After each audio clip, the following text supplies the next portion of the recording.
Break के बाद आप सबका फिर से एक बार से स्वागत है और हमारे साथ मौजूद हैं इस वक्त उत्तर प्रदेश सरकार में मंत्री नीलकंठ तिवारी जी। बहुत ही रोचक बातचीत थी, खुल के सारे मुद्दों पे बात कर रहे हैं। आइए बातचीत का सिलसिला हम आगे बढ़ाते हैं।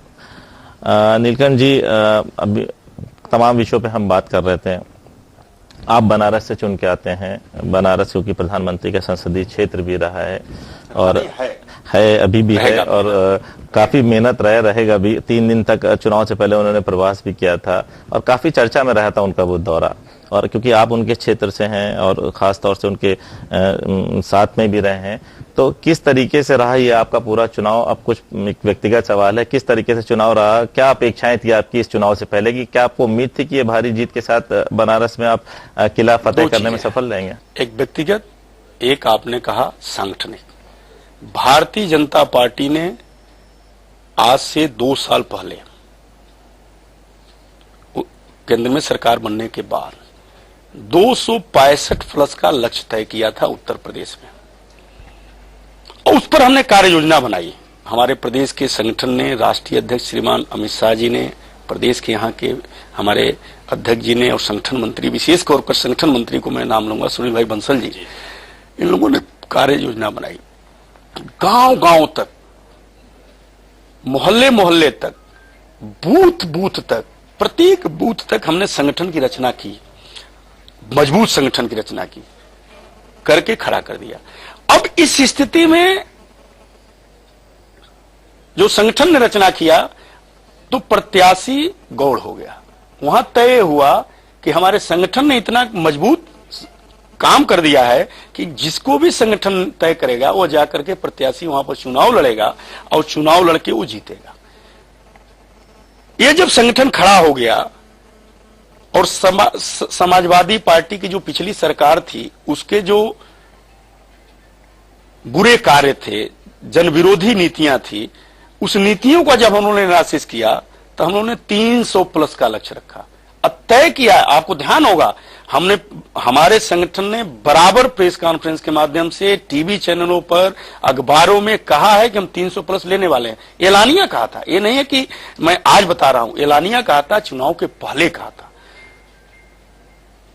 तो अब प्रत्याशी कुछ जो अच्छा प्रत्याशी था, जिसको देखा, जिसे मैं व्यक्तिगत बात बता रहा हूं, बनारस में आपको उम्मीद थी कि ये ऐतिहासिक जीत मिलेगी इस तरीके से सारी सीटों पर? नरेंद्र भाई मोदी लोगों के सांसों में बसते हैं काशी में। नरेंद्र भाई मोदी जी, वहां की जनता को चैन नहीं है दिन में 2 बार 4 बार उनके बारे में बात करने के लिए। नरेंद्र भाई मोदी ने बदल दिया है बनारस में जो जो उन्होंने योजनाएं लागू की।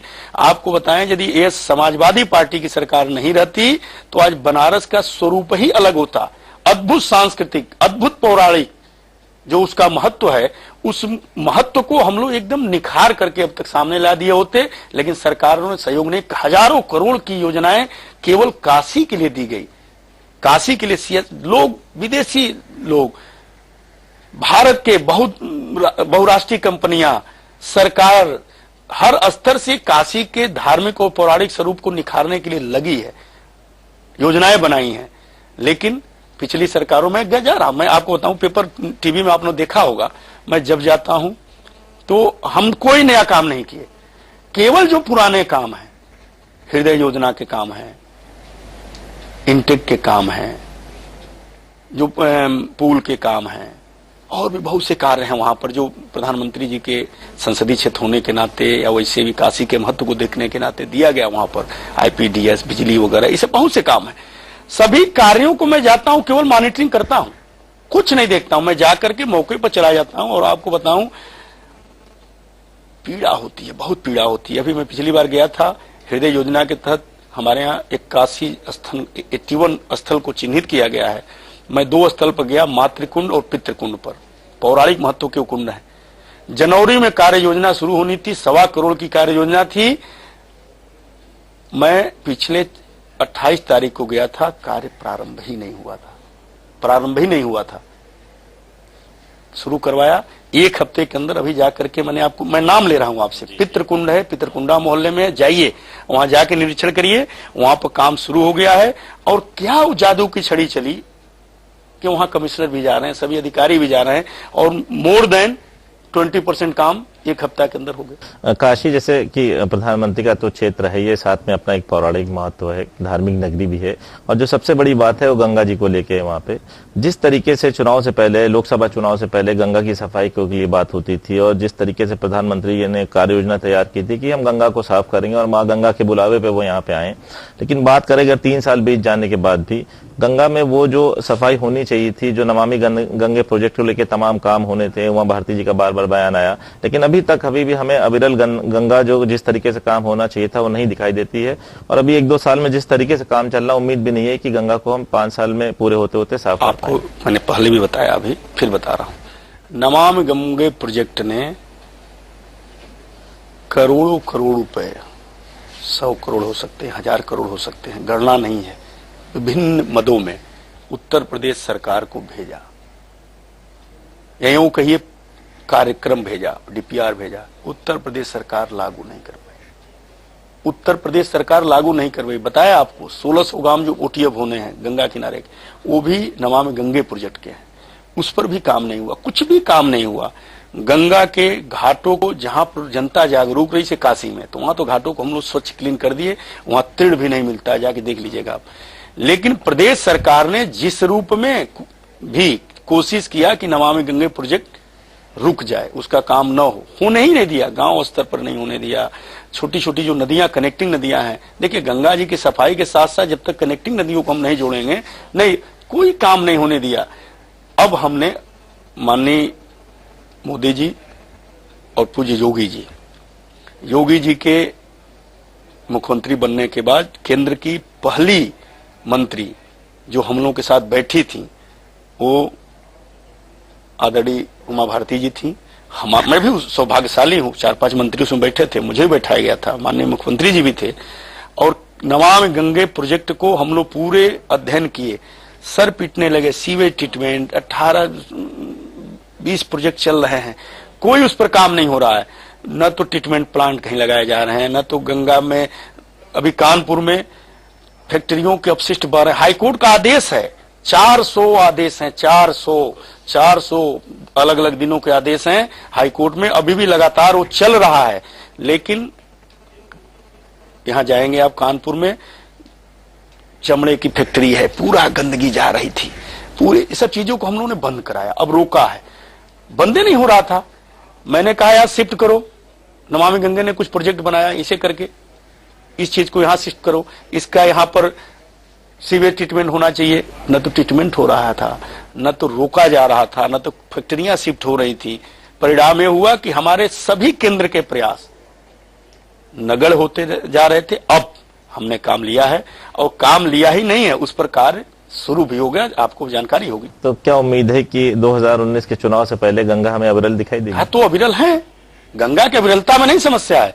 गंगा में जिस तरीके से उसमें पानी कम हुआ है, जिस तरीके से अपशिष्ट शहरों का उसमें अपशिष्ट को हम लोग रोक रहे हैं और पूरी तरह से रोकेंगे। रात में हम लोग आपको कभी ले चलेंगे, कभी आपका नंबर हम लेंगे, ले चलेंगे आपको। हम लोग रात को 12-12 बजे, 1-1 बजे जो गंगा में नाले गिरते हैं कहीं, तो ट्रीटमेंट वहां लगा हुआ है, ट्रीटमेंट के बाद ही साफ पानी जाएगा, तो सीवेज ट्रीटमेंट। तो वहां हम लोग जाके देखते हैं रात को 12 बजे 1 बजे कि कहीं ऐसा तो नहीं डीजल बचाने के चक्कर में, छोटे छोटे लाभ के चक्कर में ऐसा तो नहीं कि वो ट्रीटमेंट नहीं हो रहा है। एक काम हो रहा है, हम लोग पूरे कोशिश में हैं कि गंगा स्वच्छ हो, गंगा अविरल रहे, और गंगा का जो आध्यात्मिक, पौराणिक, सामाजिक स्वरूप है वह यथावत बरकरार रहे, पूर्व की तरह उनका सम्मान बने। बेरोजगारी एक बहुत बड़ी समस्या थी उत्तर प्रदेश में इससे पहले भी, और बार बार ये मुद्दा भी उठता रहा है कि अब तो केंद्र में भी भारतीय जनता पार्टी की सरकार है और प्रदेश में भी आपको जनता ने प्रेजेंट बहुमत दिया है। किस तरीके से इसको देखते हैं कि बेरोजगारी की समस्या को कैसे दूर करेंगे, और जो पलायन है युवाओं का उत्तर प्रदेश से उत्तर प्रदेश के बाहर? 2 इलाज है उसका, 2 तरीका है जिसको हम लोग लागू कर रहे हैं। 2-3 तरीके हैं। एक उसका तरीका है कि जो केंद्र की योजनाएं हैं, जैसे स्किल इंडिया, स्किल डेवलपमेंट, कौशल विकास के कार्यक्रम है, केंद्र के मुद्रा योजना का है, मुद्रा बैंकिंग का, छोटे छोटे इंडस्ट्रियों के लिए जो योजना बना हुआ है, उसको हम लोग प्रेजेंटेशन में ये सब चीजों को डिस्कस किए, इसलिए आपसे बता रहा हूं। प्रदेश सरकारों ने लागू ही नहीं किया, या लागू करना चाहती थी, जैसे मान लीजिए कि वहां केंद्र सरकार की ये योजना है 500 करोड़ 1000 करोड़ की योजना है, तो एक प्रदेश सरकार की उसी तरह की योजना चल रही है, हम उससे कोरिलेट नहीं कर रहे हैं। तो हमने तय किया, माननीय मुख्यमंत्री जी ने तय किया है कि केंद्र की सभी योजनाओं को प्रदेश की योजनाओं के साथ जोड़ दिया जाए और जोड़ करके रोजगार के अवसर उत्पन्न किए जाएं।